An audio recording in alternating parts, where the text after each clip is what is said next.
Hello dear, आप लोग को स्वागत करता हूं जितने भी फर्स्ट ईयर के डियर स्टूडेंट हैं। आज के कम्युनिटी हेल्थ के इस 19वां नंबर के वीडियो में स्वागत करता हूं। आज का वीडियो 19वां नंबर का है, तो आप लोग अच्छे से समझिएगा और देखिएगा, क्योंकि आज का जो टॉपिक लेकर आए हैं बहुत ज़्यादा आपके लिए महत्वपूर्ण होने वाले हैं, वह भी लॉन्ग क्वेश्चन में। माय डियर, आज हम फैमिली प्लानिंग से जो रिलेटेड क्वेश्चन पूछे जाते हैं, लगभग 80% क्वेश्चन आज हम लोग कर लेंगे। आपको मैं बता दूं फैमिली प्लानिंग के क्वेश्चन कैसे पूछता है। एक तो पूछेगा कि फैमिली प्लानिंग क्या होता है, फैमिली प्लानिंग के बारे में जो है बताएं, फैमिली प्लानिंग के कितने विधि होते हैं, इन विधि के भी पूछ लेगा। उसके बाद कहेगा कि इन विधियों में किसी एक विधि के बारे में चर्चा करें, नाम नहीं देगा और आपको जो लगे वो चर्चा कर दीजिए, ठीक है। एक पूछता है कि फैमिली प्लानिंग क्या होता है, फैमिली प्लानिंग के विधियों को लिखे, और अस्थाई विधि या अस्थाई विधि दो ही विधि होता है, और इसी दो विधि में से किसी एक विधि के बारे में विस्तृत से पूछ लेगा, ठीक है, चाहे अस्थाई पूछे या अस्थाई पूछे, समझ गए। चलिए, और 5 नंबर में क्वेश्चन क्या पूछता है कि जो है फैमिली प्लानिंग में नर्स की भूमिका बताएं, ठीक है। तो ऐसे क्वेश्चन आपसे अगर पूछेगा तो यह वीडियो आज का बहुत आपके लिए महत्वपूर्ण है फर्स्ट ईयर के। अगर आप नहीं समझिएगा, नहीं देखिएगा, तो हो सकता है एग्जाम में आपके क्वेश्चन आए और आप मुँह बाकर आ जाए, या जो मन होगा गलत सही लिख कर आ जाइएगा, नहीं पढ़े रहिएगा तो चलिए, PDF तो मिलता ही है सब वीडियो का, इसका भी मिलेगा, लेकिन पढ़ाई करना समझना ज़रूरी है। पहला क्वेश्चन यही है कि परिवार नियोजन से क्या समझते हैं, परिवार नियोजन के विभिन्न विधियों के नाम लिखे। अभी हमसे क्या पूछा है कि ये परिवार नियोजन फैमिली प्लानिंग होता क्या है और इनके विभिन्न विधियों के नाम लिखना है अभी, ठीक है। तो चलिए, सबसे पहले हम फैमिली प्लानिंग के बारे में जानते हैं। माय डियर, अगर फैमिली प्लानिंग की बात किया जाए तो फैमिली प्लानिंग एक ऐसा एक जो है, इससे जो है हम लोग गर्भ से बचने का एक साधन, एक उपाय कहते हैं। परिवार नियोजन बेसिकली किसी भी जोड़े को, कपल को, उसे अनचाहे, मतलब वह व्यक्ति नहीं चाहता है कि हम अभी जो है बच्चे पैदा करें, तो अनचाहे गर्भ से बचने का एक ऐसा साधन है जो जोड़े को यानी कपल को उसे अनचाहे गर्भ से बचाता है, ठीक है। यही इसका मुख्य डिफिनीशन होता है। ऐसे आप लिखने के लिए 2-2, 4-4, 5-5 लाइनें लिख सकते हैं, ठीक है। बाकी सीधा समझिए कि परिवार नियोजन मीन्स फैमिली प्लानिंग, और फैमिली प्लानिंग एक प्रकार का हमारा जो है गर्भ निरोधक साधन होता है। अब यह साधन टेम्परोरी भी होता है और परमानेंट भी होता है। तो जो परमानेंट होता है, आप लोग समझ लीजिए कि जो अस्थाई होता है परमानेंट होता है, और जो टेम्परोरी होता है, तो जाहिर सी बात है जो टेम्परोरी होगा वह कुछ समय के लिए होगा, लेकिन जो परमानेंट होगा वह अस्थाई होगा, लंबे समय के लिए होगा। तो यही दो विधि है। अब अलग अलग विधियाँ हैं, परमानेंट में अलग विधि है और टेम्परोरी में अलग विधि है, तो सब में चर्चा करना होता है डिटेल से। फिलहाल हमें परिवार नियोजन के बारे में पूछ रहा है, तो हम परिवार नियोजन के बारे में सीधा बताएंगे कि परिवार नियोजन का अर्थ होता है कि अनचाहे गर्भ से मुक्ति पाना। इस लाइन को उठाकर हमें यहाँ पे लिखना है, यहाँ पे टाइपिंग में जो है प्रॉब्लम हो गया है, इस वाले लाइन को हमें फर्स्ट में जो है यहाँ पे लिखना है, शुरुआत करना है, फिर उसके बाद यहाँ तक लिखना है, ठीक है। तो परिवार नियोजन क्या है, तो परिवार नियोजन का अर्थ है अनचाहे, मतलब अनवांटेड प्रेगनेंसी से मुक्ति पाना, ठीक है। यही हमारा परिवार नियोजन का एग्जैक्ट एक लाइन में समझ लीजिए। अब परिवार नियोजन साधन का उपयोग करके अनचाहे अनवांटेड प्रेगनेंसी से बचना ही परिवार नियोजन कहलाता है, ठीक है। मान गए अनेकों विधि है, जैसे कंडोम हो गया, फीमेल के लिए वेजिनल क्रीम आता है, जेली आता है, जिसको जो है हम रिलेशन बनाने से पहले उपयोग करते हैं। तो जो है वह जो फीमेल में जो मेल का जो जाता है, जिसके कारण प्रेगनेंस होने का खतरा होता है, वह चीज़ें फीमेल में नहीं जा पाता, ठीक है। या जाता भी है तो अगर केमिकल जो जेली वगैरह का यूज किया जाता है, तो वह जो है जेली वगैरह का असर क्या करता है कि उससे जो मेल का जो डोनेट होता है फीमेल में, वह उसे नष्ट कर देता है, डीएक्टिवेट कर देता है, मार देता है, जिससे वह जो है प्रेगनेंसी का खतरा नहीं रहता है। इसी प्रकार से कॉपर टी होता है फीमेल के लिए, मेल के लिए कॉन्डोम वगैरह बहुत सारे चीज़ें हैं। अस्थाई की बात किया जाए तो सर्जिकल प्रोसेस होता है जिसमें मेल के लिए भी वैस्कोटोमी है और फीमेल के लिए भी ट्यूबेक्टोमी है, तो यह अस्थाई हो जाता है। टेम्पोररी में पिल्स वगैरह खा के भी जो है लोग जब तक चाहे तब तक जो है गर्भ से बचता है, ठीक है ना। तो यह सब जो है गर्भ धारण करने से बचने का एक साधन है और इसी को परिवार नियोजन कहा जाता है, ठीक है। तो व्यक्ति जब तक चाहे, अगर कोई व्यक्ति चाहता है कि नहीं हमें 1-2 बच्चे हो गए हैं और हमें अब बच्चे पूरे ज़िंदगी में कभी नहीं करना है, तो वह अस्थाई विधि अपनाता है, जहाँ पे वह अस्थाई विधि को चुनता है। लेकिन कोई ऐसे जोड़े होते हैं कपल जो चाहते हैं कि नहीं हमें तो बच्चा करना है, अभी मेरे पास एक ही बच्चा है लेकिन हमें अभी 2-3-4 सालों के बाद एक बच्चे और करना है, लेकिन इस 3-4 साल अभी कुछ नहीं करना है, अभी लाइफ को एंजॉय करना है। तो इसके लिए वह क्या करते हैं कि विभिन्न प्रकार के कंडोम, विभिन्न प्रकार के पिल्स का उपयोग करते हैं, विभिन्न तरीकों का उपयोग करते हैं जो टेम्पोररी होता है, जो कुछ महीनों से कुछ सालों तक गर्भ को रोकता है, गर्भ होने से रोकता है, और इसी को हम लोग परिवार नियोजन कहते हैं। तो ये सारा चीज़ जो मैंने बताया ये आप लिख सकते हैं इस परिवार नियोजन के अर्थ में, परिवार नियोजन के डिफिनीशन में। लेकिन एक लाइन में कहें तो अनचाहे अनवांटेड गर्भ अवस्था यानी प्रेगनेंसी से बचना ही जो है हमें गर्भ निरोधक यानी परिवार नियोजन कहलाता है। वैसा साधन जो अनचाहे गर्भ अवस्था से जो है मुक्ति दिलाता है उसे ही जो है हम लोग क्या कहते हैं, परिवार नियोजन कहते हैं, ठीक है।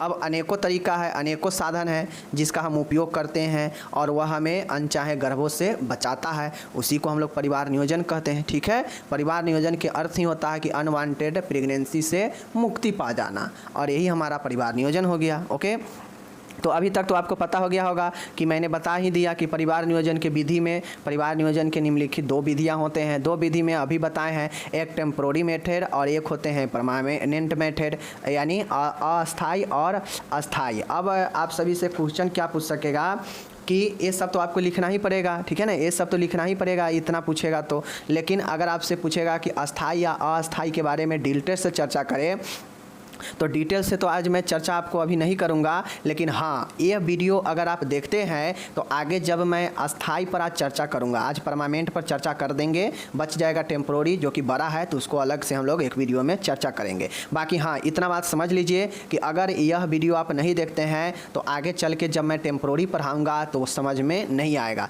क्योंकि बेसिक पॉइंट इसी वीडियो में आपको दिए गए हैं सभी के सभी, चाहे वो टेम्पोररी हो चाहे वो परमानेंट हो, दोनों के बेसिक पॉइंट जो आपको याद रखना है वो यहाँ पे दिए गए हैं, ठीक है।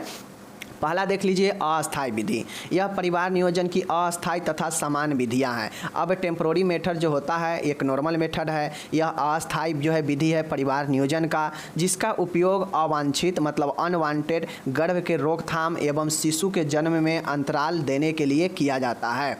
अब जो अस्थाई विधियाँ होता है इसका विधि का उपयोग करने का यही मतलब उद्देश्य होता है कि जैसे हमें एक बच्चे के बाद दूसरे बच्चे जब हो तो उस दोनों के बीच में 3-4 सालों का अंतर हो, जब तक हम चाहते हैं कि बच्चा ना हो, दूसरा बच्चा ना हो, उसके बीच में जितना देर समय का हम अंतराल चाहते हैं तो वह अंतराल जो है हमें अस्थाई विधि के उपयोग से जो है क्या होगा, हो जाएगा। उसके बाद जो है होता है अवांछित अनवांटेड, आप नहीं चाहते हैं कि हम अभी गर्भ जो है हमें हो, या कोई फीमेल नहीं चाहती है कि अभी हम जो है इस सब झंझट में आए, तो वह जो है कुछ ऐसे साधन होते हैं जिसको अपना के वह कुछ वर्षों या कुछ दिनों तक, कुछ महीनों तक अनचाहे गर्भावस्था से बच सकती है, ठीक है। और शिशु के जन्म अंतराल को भी जो है बढ़ाने के लिए इसका उपयोग किया जाता है। इनमें निम्नलिखित विधियाँ शामिल होता है। अब तो आप समझ गए कि अस्थाई विधि का क्यों में। देखिए अब जैसे कोई जोड़ा है, ठीक है, कोई जोड़ा है, मान गए शादी कर लिया, शादी हो गया, लेकिन शादी होने के बाद वो चाहता है कि नहीं 3-4 साल अभी हमें बच्चे नहीं करने हैं, तो एक फीमेल और मेल पास में रहे और रिलेशन नहीं बने, यह बहुत ही एक कहिए तो नामुमकिन सी बातें हैं। ऐसा होगा ही नहीं कि एक मेल और फीमेल जब वो पति पत्नी के रूप में एक जोड़ा के रूप में रहे और रिलेशन ना हो, और जब रिलेशन होगा तो जाहिर सी बातें हैं कि गर्भ का कंडीशन, गर्भ होने का, प्रेगनेंसी होने का खतरा होता ही है। तो ऐसे में अगर कोई जोड़ा कोई कपल से चाहता है कि नहीं अभी हमें 3-4 साल नहीं बच्चे करना है, तो वह 3-4 साल कैसे मानेगा, वह 3-4 साल कैसे बच के आखिर रह सकता है। तो उसके लिए उसको कहीं ना कहीं कोई ना कोई टेम्प्रोरी मेथड को ही यूज करना पड़ेगा, अपनाना पड़ेगा, ठीक है। चाहे वो दवाइयाँ ले, चाहे वो कंडोम्स की इस्तेमाल करें निरोधक का, या कोई जेली वगैरह का, या फीमेल कॉपर टी का इस्तेमाल करें, तो अलग अलग जो है होते हैं, ठीक है। चलिए इसी अस्थाई विधियाँ में कौन कौन से विधि है देख लेते हैं, जिसके जरिए लोग यूज करके अस्थाई रूप से गर्भ से बच सकते हैं। जैसे पहला होता है बैरियर मेथड। बैरियर मेथड का मतलब होता है माय डियर कि अवरोधक, मतलब जो रोक के रखता है। जैसे बैरियर मेथड मतलब जो एक से दूसरे के बीच में बिल्कुल अवरोधक का काम करता है। कौन सा? तो मेल कंडोम या इसी को निरोध कहते हैं। यह जो है हमारा बैरियर निरोधक का काम करता है, ठीक है। उसके बाद है फीमेल कंडोम भी आता है, मेल कंडोम भी आता है। उसके बाद कुछ वेजाइनल क्रीम होते हैं, जिसको वेजाइना वाले जगह पर लगा देने से अगर उसमें मेल का कोई डोनेट होता है तो वह जो है क्या होगा, वहाँ पर मर जाएगा और वहाँ पे डाई हो जाएगा। उसके बाद वेजाइनल डायफ्राम आता है, मांसपेशी जो वाला जो डायफ्राम होता है वैसा कुछ आता है। फोम टैबलेट आता है, जेली आता है। तो इसका उपयोग करके जो है आप, यह एक प्रकार का बैरियर मेथड होता है, जिसमें आप इसका इस्तेमाल करके जब तक चाहें आप इसका इस्तेमाल करके बच सकते हैं गर्भ से, ठीक है। तो यह बैरियर मेथड पहला टेम्प्रोरी मेथड का बैरियर मेथड याद रखिएगा, ओके। दूसरा है अंतर्गर्भाशय निरोधन साधन। अंतर्गर्भाशय का मतलब क्या होता है कि गर्भाशय के अंदर ऐसा साधन जिसका इस्तेमाल जो है होता तो गर्भ निरोधक के रूप में ही है, बट उसे गर्भाशय के अंदर जो है लगाया जाता है, इसीलिए इसे इंट्रा यूटेरिन मतलब यूटेराइन यानी गर्भाशय के अंदर का डिवाइसेज कहा जाता है, ठीक है। अब इसमें जो आईयूडी होता है, इसका फुल फॉर्म देख लीजिए, इंट्रा यूटेरिन डिवाइसेज आईयूडी। अब यह जो आईयूडी होता है जो यूट्रस के अंदर लगाया जाता है, ये जो डिवाइस होता है टी शेप में होता है, ऐसे कुछ शेप में होता है, ठीक है। कुछ इसी शेप में हमारा यूट्रस भी होता है फीमेल का, और इसी शेप में यह जो है आपका आईयूडी भी बना होता है, जिसको शिफ्ट करना यूट्रस में आसान होता है, ठीक है। तो यह जो हमारा आईयूडी होता है, एक आईयूडी होता है नॉर्मल सिंपल साधारण होता है, जिसमें कोई दवाइयाँ का इस्तेमाल नहीं किया जाता है, सीधा आईयूडी बन कर आया उसको लगा देता है। एक आईयूडी होता है, मतलब एक आईयूडी ऐसा होता है जिसमें दवाइयाँ का जो है रख कर और इसका इस्तेमाल किया जाता है। तो यह दो दवाइयाँ, एक साधारण आईयूडी और एक हार्मोन युक्त आईयूडी होता है। दो तरह के आईयूडी होते हैं।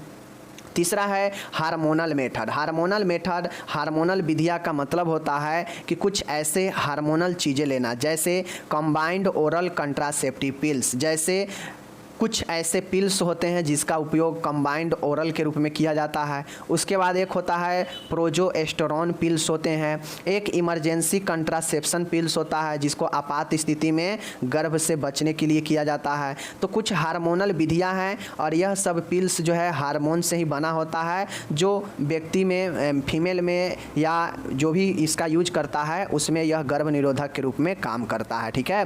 तो आप लोग देखते हो भी होइएगा कि कितना जो है फीमेल जिसको गर्भ से मुक्ति पाना है या गर्भ नहीं रखना है, तो देखते होइएगा कि वह जो है तुरंत जो है रिलेशन बनाने के तुरंत बाद या जो है पहले जो है क्या करता है कि पिल्स का उपयोग कर लेती है, ठीक है, जिससे वह जो है गर्भ की स्थिति में नहीं आ पाती है। तो यह अस्थाई विधि में हार्मोनल वाला है। ये सब याद रखिएगा, यह अस्थाई, इसी सब को डिटेल में वहाँ पे चर्चा किया जाएगा, ठीक है ना, कि कौन सा क्या होता है, इसी सब को वहाँ पे डिटेल में चर्चा किया जाए। ये अस्थाई मेथड हम देख रहे हैं ना, तो यहाँ पे सिर्फ मैं पॉइंट दिखा रहा हूँ आपको कि पहला पॉइंट है बैरियर मेथड। अब इस बैरियर मेथड में क्या क्या है यहाँ पे लिखा गया है, आराम से देख लीजिए। ए में male condom, female condom, vaginal cream, vaginal diaphragm, foam tablet, jelly, ये सब हमारा हो गया बैरियर मेथड। तो पहला पॉइंट का हो गया। दूसरा है आईयूडी मतलब अंतर्गर्भाशय गर्भ निरोधक साधन। इसमें दो है, हार्मोन वाला है एक, और एक बिना हार्मोन मतलब साधारण आईयूडी है। तो यह भी दूसरा हो गया।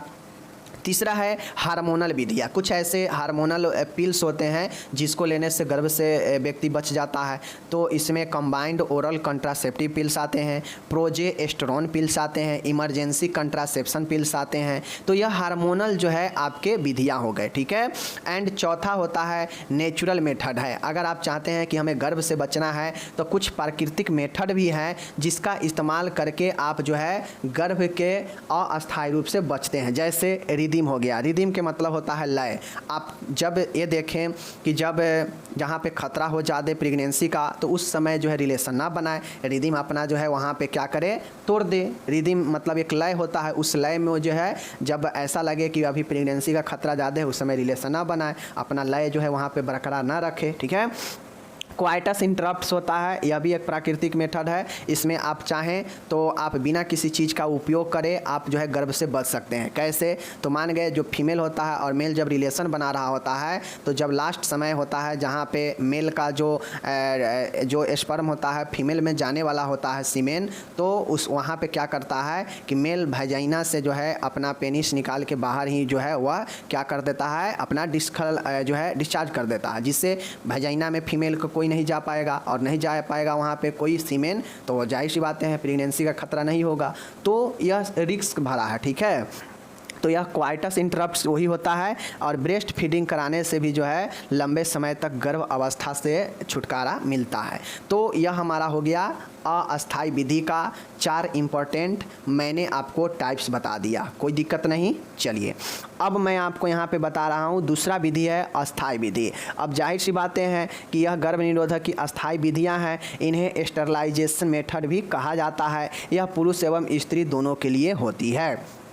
अब जो अस्थायी विधि है, यह गर्भ निरोधक परिवार नियोजन की अस्थायी विधि है। इसमें होता यह है कि इसे हम लोग स्टरलाइजेशन मेथड भी कहते हैं, ठीक है। गर्भ निरोधक विधि भी जो है हम इसको कहते हैं। और यह पुरुष एवं स्टरलाइजेशन मेथड का मतलब होता है इसे बाध्यता होता है, ठीक है ना। यह पुरुष एवं स्त्री दोनों के लिए होता है, यानी मेल और फीमेल दोनों के लिए होता है, ओके।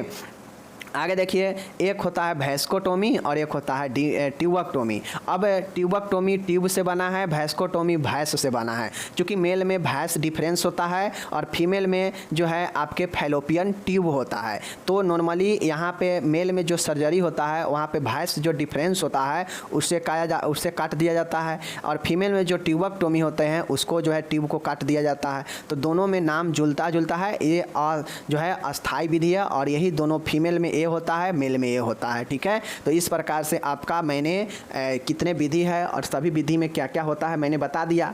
अब जो लोग इसको कंप्लीट करके याद रख लिए तो उनके लिए आसान हो गया। जब मैं लॉन्ग क्वेश्चन बताऊंगा तो उनको समझना बहुत ही आसान हो जाएगा, ओके।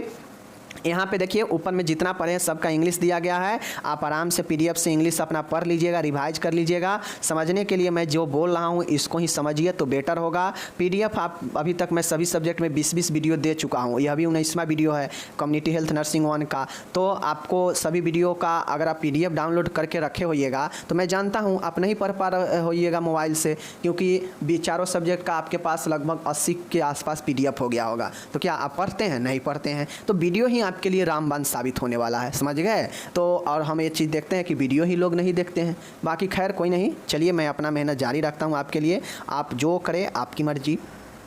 नेक्स्ट क्वेश्चन आता है कि परिवार नियोजन में नर्स की भूमिका क्या है। यह भी क्वेश्चन 5 नंबर में बहुत बार पूछा गया है कि nurse roles in family planning. Nurse क्या करती है फैमिली प्लानिंग परिवार नियोजन में, देख लीजिए।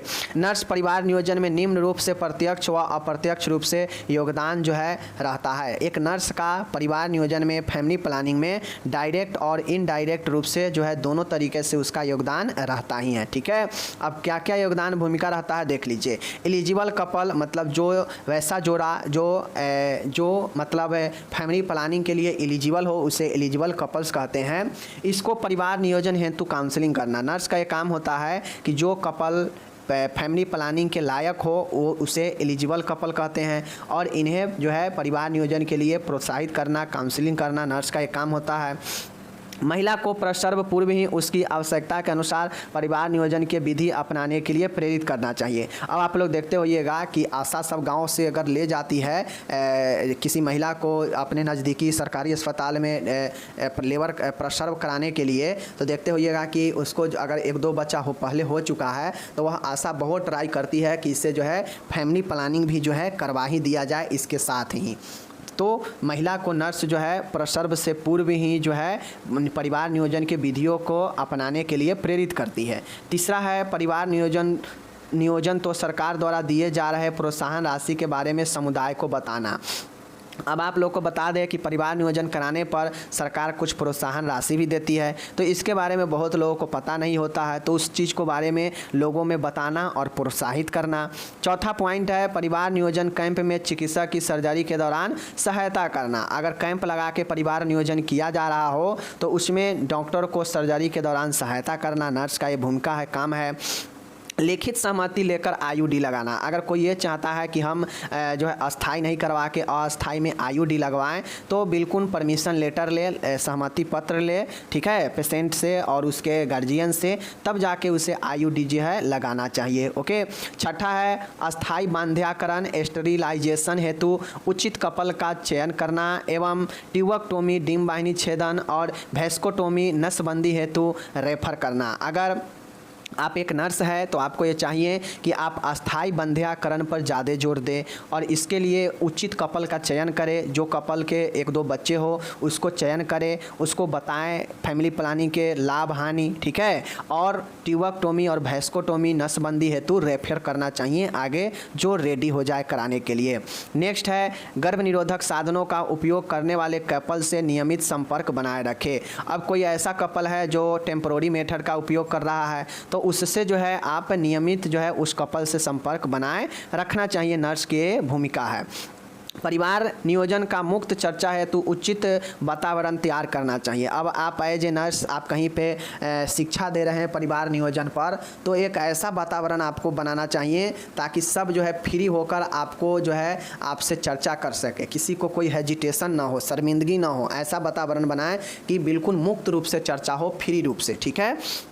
9वां है ट्यूबेक्टोमी एवं वैस्कोटोमी के पश्चात कपल्स को फ्लोअप सेवाएं प्रदान करना चाहिए। अब ऐसा नहीं है कि मान गए आपके झांसे में, आपके बात में आकर आपके समुदाय के लोग ट्यूबेक्टोमी या वैस्कोटोमी करा ले और कराने के बाद जो है आप उसको पूछने तक नहीं जाएं, तो ऐसे जो है नहीं करना चाहिए। आपको प्रति समय जो है फ्लोअप सेवा प्रदान आप ही को करना पड़ेगा ट्यूबेक्टोमी और वैस्कोटोमी के पश्चात। ओके।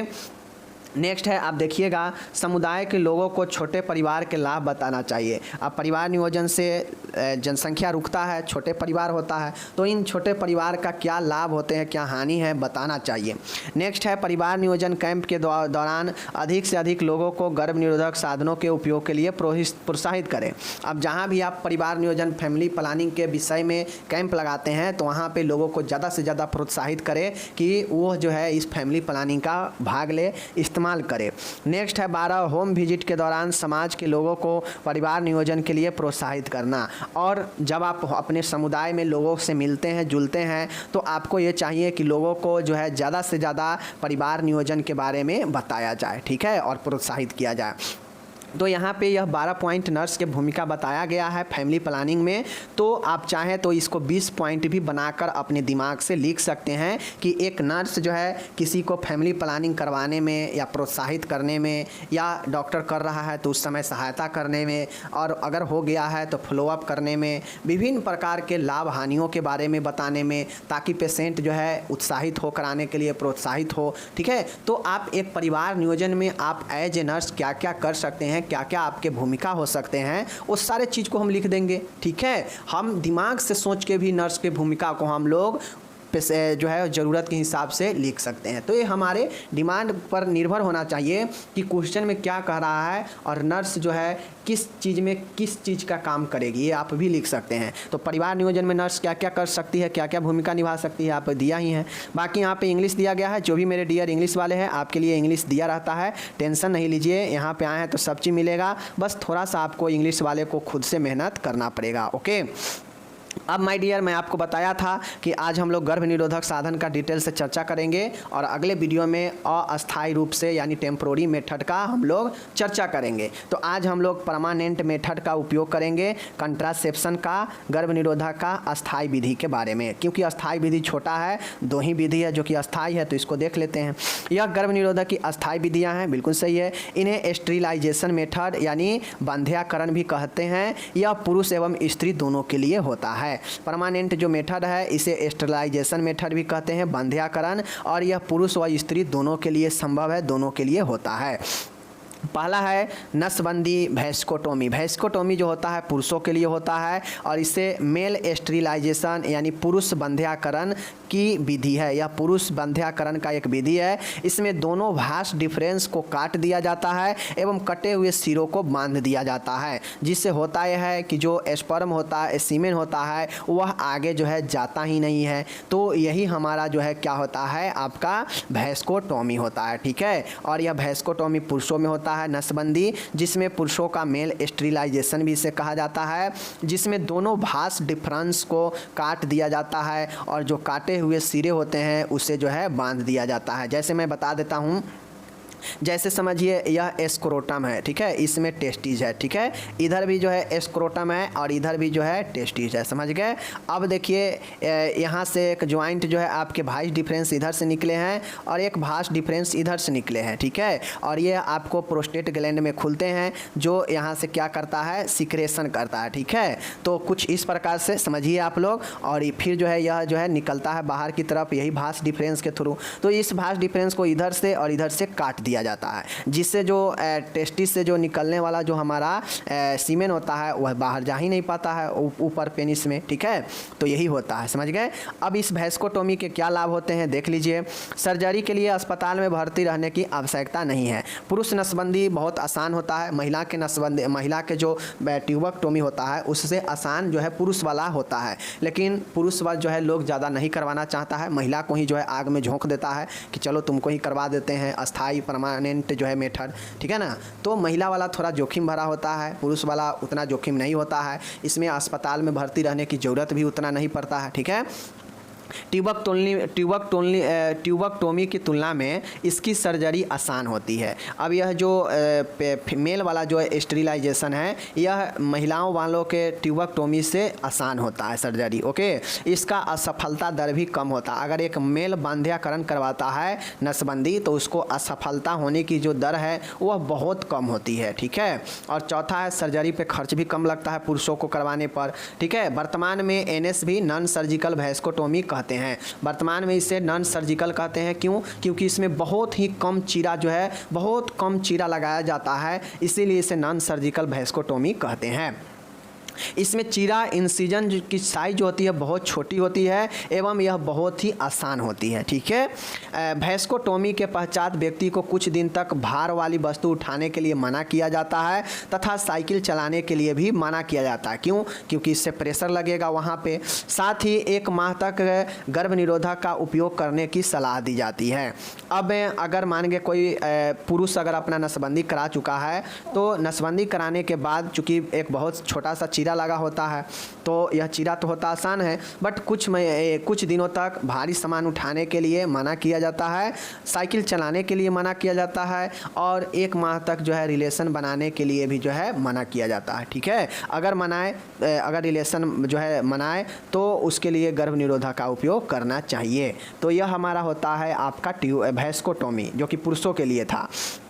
अब हम लोग देखने वाले हैं ट्यूबेक्टोमी, जिसे डिंब वाहिनी छेदन भी कहते हैं हम लोग। ठीक है, यह स्त्रियों की अस्थायी गर्भ निरोधक की सबसे प्रचलित विधि है। इसमें फैलोपियन ट्यूब को सर्जरी द्वारा काट दिया जाता है। अब देखिए, आसान, कम खर्च और जटिलता भी कम पुरुषों के सर्जरी में होता है, बट पुरुष नहीं करवाता है। पुरुष के बीचों में बहुत कम प्रचलित है नसबंदी, बहुत कम ही लोग करवाता है अपना नसबंदी। ठीक है, ज़्यादातर जो है महिलाओं को ही करवा देता है, तो इसीलिए जो महिला वाला है वह सबसे ज़्यादा प्रचलित होता है। इसीलिए महिलाओं को परिवार नियोजन कराना लोगों के लिए बहुत आसान होता है। खुद अपने नहीं जो है करवा के महिलाओं को ही करवाना बेहतर समझता है लोग। ठीक है ना, ये सब झंझट में पुरुष नहीं पड़ना चाहता है। तो इसीलिए ट्यूबेक्टोमी जो है यह स्त्रियों की अस्थायी गर्भ निरोधक की प्रचलित विधि माना जाता है। इसमें फैलोपियन ट्यूब को सर्जरी के द्वारा काट दिया जाता है। इसके लिए निम्न सर्जरी की जाती है। अब यह जो सर्जरी होता है ट्यूबेक्टोमी महिलाओं में, इस ट्यूबेक्टोमी करने के लिए अलग अलग सर्जरी किए जाते हैं। एक होता है लेप्रोटोमी, एक होता है मिनी लेप्रोटोमी, एक होता है लेप्रोस्कोपिक स्टेरिलाइजेशन। अब लेप्रोटोमी का मतलब होता है कि एक ऐसा चीरा पेट के क्षेत्र में लगाना जहाँ से एक चीरा लगाकर वह जो है ट्यूबेक्टोमी को काटा जाता है, फैलोपियन ट्यूब को काटा जाता है। मिनी लेप्रोटोमी का मतलब होता है कि जैसे नाभि है तो नाभि से नीचे बिल्कुल जो है एक चीरा यहाँ पे ऐसे छोटा सा लगा दिया जाता है और फैलोपियन ट्यूब को यहाँ से निकाल के काट दिया जाता है, ठीक है। तो यही मिनी लेप्रोटोमी होता है, ठीक है। लेप्रोटोमी का मतलब होता है कि पेट के एरिया में एब्डोमिनल एरिया में चीरा लगाना, और चीरा लगा के कोई जांच वगैरह हो या अंदर के कोई अंग वगैरह को जांचना हो, टेस्ट करना हो तो यह लेप्रोटोमी किया जाता है, उपचारात्मक और निदानात्मक दोनों तरीके के लिए, ठीक है। लेप्रोस्कोपी स्टेरिलाइजेशन होता है, इसमें पेट के जो है नीचे बिल्कुल जो है एक चीरा लगाया जाता है, और स्कोपी जो होता है एक कैमरे के बना हुआ यंत्र होता है और उसमें लाइट लगा होता है जिसके सहायता से जो है ट्यूब को निकाला जाता है और वहाँ पे काटा जाता है, ठीक है। तो यही 3 मेथड होता है महिलाओं के लिए ट्यूबेक्टोमी में। कौन सा? लेप्रोटोमी, मिनोलेप्रोटोमी जिसे मिनी लेप भी कहते हैं, और laparoscopy sterilisation, okay. Laparoscopy sterilisation में लेप्रोस्कोप की सहायता से दोनों फैलोपियन ट्यूब पर मेटल रिंग कस दी जाती है जिसे ओवम गर्भाशय के कैविटी में नहीं जा पाता है। इसे आवश्यकता होने पर पुनः अलग किया जा सकता है, जबकि लेप्रोटोमी एवं मिनी लेप्रोटोमी में फैलोपियन ट्यूब का एक भाग काट दिया जाता है। अब देखिए होता है कि जो लेप्रोस्कोपिक होता है इसमें कैमरा के सहायता से, जिस कैमरा में लाइट भी लगा होता है, इसकी सहायता से एक चीरा लगाया जाता है पेट में नीचे की तरफ। चीरा लगा के लेप्रोस्कोपी के जरिए जो है जो फैलोपियन ट्यूब होता है उस फैलोपियन ट्यूब पर रिंग कस दिया जाता है, ठीक है। एक मेटल का रिंग जो है कस देता है। जैसे मानिए ए पाइप है, ठीक है, ए पाइप है, समझ गए, ए पाइप है। इस पाइप में हम बीच में इसको कस के जो है क्या करेंगे, बांध देंगे। तो क्या होगा कि इधर का पानी इधर ही, इधर का पानी इधर ही। तो यही जो है ट्यूब फैलोपियन ट्यूब में ही होता है कि मान गए ये फैलोपियन ट्यूब है और यहाँ पे मान गए लेप्रोस्कोपी की सहायता से मेटल रिंग हम लगा दिए हैं। तो क्या होगा कि अगर मेल का अगर जो है सीमन आएगा भी तो इधर नहीं जा पाएगा, जिससे ओवम में अंडा, गर्भाशय में जो है गर्भाशय के कैविटी में जो ओवम जो होता है जहाँ पे फैलोपियन ट्यूब में निषेचन होता है और ओवम अंडा जो अंडा होता है उसमें छेद करता है, वह जो है नहीं हो पाता है, ठीक है। इसे आवश्यकता होने पर पुनः अलग किया जा सकता है। अब मान गए किसी को ज़रूरत पड़ गया, सोचा कि नहीं अब जो है हमें प्रेग्नेंट होना है, अब बच्चे चाहिए, तो अगर वह मेटल रिंग लगवाया है लेप्रोस्कोपी के जरिए तो आवश्यकता पड़ने पर इस मेटल रिंग को हटाया भी जा सकता है। बट अगर वह लेप्रोटोमी और मिनी लेप्रोटोमी अगर करवा चुका है तो फिर जो है वह चाह के भी जो है दोबारा समय में गर्भ में जो है गर्भ उसको नहीं हो सकता है। क्यों नहीं हो सकता है? क्योंकि लेप्रोटोमी और मिनी लेप्रोटोमी में फैलोपियन ट्यूब के जो भाग होता है उस भाग को काट दिया जाता है, ठीक है। अब काट देने से जो है इधर के चीज़ उधर जा ही नहीं पाएगा, अतः इसे पुनः गर्भधारण की संभावना नगण्य हो जाती है। तो अगर कोई लेप्रोटोमी में मिनी लेप्रोटोमी या लेप्रोटोमी करवाता है तो उससे जो है गर्भधारण करने की जो संभावना है बिल्कुल ही ख़त्म हो जाता है। लेकिन अगर कोई लेप्रोस्कोपी करवाता है तो उसमें रिंग लगा होता है फैलोपियन ट्यूब में, तो ज़रूरत पड़ने पर वह रिंग को हटाया भी जा सकता है और पुनः जो है गर्भ में हो सकता है आदमी। तो यही हमारा होता है ट्यूबेक्टोमी में, ठीक है। लाभ क्या है? तो ट्यूबेक्टोमी गर्भ निरोधक की अस्थायी एवं सरल विधि है और एक प्रचलित विधि है, ठीक है। तो ये तो कुछ लाभ हो गया। अब इसके जटिलता क्या होते हैं? तो प्रायः ट्यूबेक्टोमी समान होती है, ठीक है, ट्यूबेक्टोमी समान होती है, परंतु कभी कभी इसमें कुछ जटिलताएं उत्पन्न हो जाती है, जैसे संक्रमण, मनोवैज्ञानिक असंतुलन, मोटापा, dysmenorrhoea, menstruation abnormality. My dear, होता यह है कि ट्यूबेक्टोमी के सर्जरी होने के बाद अस्थायी तौर पर जो है सर्जरी हो जाने के बाद गर्भ निरोधन का होता यह है कि कभी कभी कुछ जो है जटिलता हो जाता है, जैसे संक्रमण हो जाएगा, मनोवैज्ञानिक असंतुलन, व्यक्ति का साइकोलॉजिकल प्रेशर के कारण, उसके बाद मोटापा होने लगता है, इसके होने फैमिली प्लानिंग के बाद डिस्मेनोरिया मतलब जो मासिक धर्म होगा उसमें कष्ट होता है, मेंस्ट्रुएशन एबनॉर्मेलिटी होने लगेगा, ठीक है, तो मासिक धर्म या असमानता। तो यह कुछ जो है आपके क्या बनते हैं, जटिलता बनते हैं। तो अस्थायी विधि को मैंने आज डिटेल से चर्चा कर दिया। अगर आपसे परिवार नियोजन क्या है, परिवार नियोजन के विधि को लिखते हुए अस्थायी विधि को विस्तृत से चर्चा करें, ऐसे अगर पूछेगा तो आज मैं कंप्लीट अस्थायी विधि बता दिया सभी विधियों के साथ में। एक रह गया आपका जो अस्थायी विधि है, उसको हम लोग आगे देख लेंगे अच्छे से, तो आप लोग इसको पढ़िए। तब तक हम मिलेंगे अगले वीडियो में। अपना ख्याल रखिएगा माय डियर, तब तक धन्यवाद।